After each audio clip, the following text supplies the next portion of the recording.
Well, it's very difficult to measure this globally, but the reality today is that most people haven't saved for the future. Most people are well aware of it, but haven't taken the action because in many cases they couldn't afford it, or also because they thought about other things. But the reality is that a big part of our communities today have not saved for the future. And this is exacerbated by a few things. First of all, people getting older. So you have to save more for when you retire. Governments are retreating, which is a very important part, where in the past governments or employers were filling the gap. They're retreating, so it's the individual that has to do it.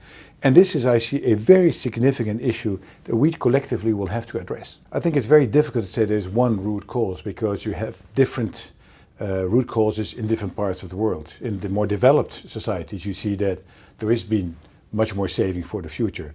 But this is also because in many cases governments put in place incentives, fiscal incentives, or forced people to save for the future. It was mandatory.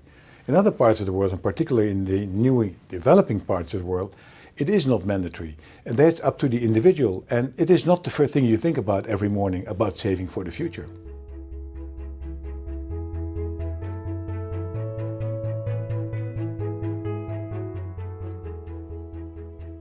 It really starts with awareness, creating an awareness and working together with governments, but also working together with employers. Employers play a very important role in making sure that everybody understands the need to retire for the future.